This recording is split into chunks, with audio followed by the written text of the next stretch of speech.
তারা এখনো তো ঘোষণা করেনি যে এটা কেডিএর আওতায়। আগের থেকে এগুলা প্ল্যান মাফিক করে দিতেন তাহলে তো আমাদের এগুলো ভাঙা লাগতো না। রাস্তাঘাটও খুব একটা ভালো না, হ্যাঁ, ওসব নিজেরা কোনোরকম করে চলাফেরা করা লাগছে।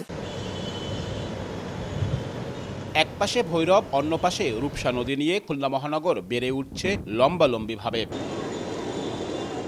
অর্থনৈতিকভাবে গুরুত্ব বাড়ার সাথে সাথে নগরীতে চাপ বাড়ছে মানুষের। তাই বর্ধিত জনসংখ্যার জন্য পরিকল্পিত আবাসন ও নাগরিক সুবিধা নিশ্চিতে 2007 সালে নগরীর সীমানা বাড়ানোর উদ্যোগ নেয় কেসিসি। 45.65 বর্গ কিলোমিটার আয়তনের নগরীর সাথে আরও 40.10 বর্গ কিলোমিটার যুক্ত করার প্রস্তাব করা হয়, যদিও এ প্রস্তাব এখনও মন্ত্রণালয়ের লাল ফিতায় বন্দী।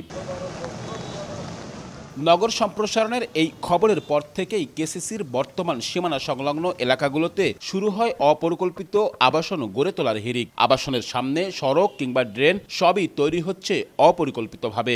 নগদের কাছে সব গ্রাহকই প্রিয়, তাই তো সারা দেশে ক্যাশ আউট চার্জ সবচেয়ে কম।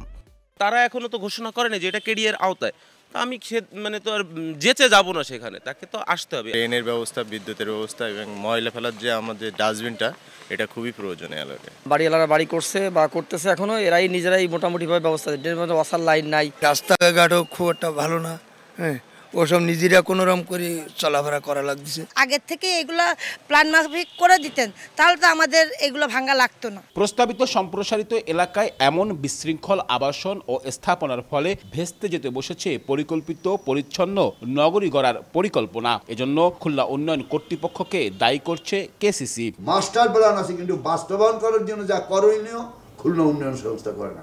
এর জন্য খুলনার মানুষকে দীর্ঘ সময় ধরে সমস্যা এই মাথায় নিয়ে চলতে হবে। তবে কেডিএ বলছে জনবল সংকট আর বাড়ি নির্মাণে স্থানীয় সরকার অনুমতি দেয় নিয়ন্ত্রণ করা যাচ্ছে না অপরিকল্পিত ভূমির ব্যবহার। জনবল থাকলে আরো ভালো কাজ করতে পারতাম, সেখানে একটু ঘাটতি আছে। চিন্তা করছে আর্টিফিশিয়াল টেকনোলজি দিয়ে হলেও, আর্টিফিশিয়াল ইন্টেলিজেন্স টেকনোলজি দিয়ে হলেও এই তদারকিটা বৃদ্ধি করার বিষয়ে।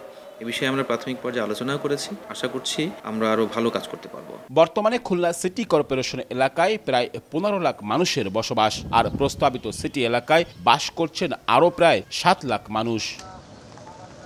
আব্দুল্লাহ আল মামুন রুবেল, সময় সংবাদ, খুলনা।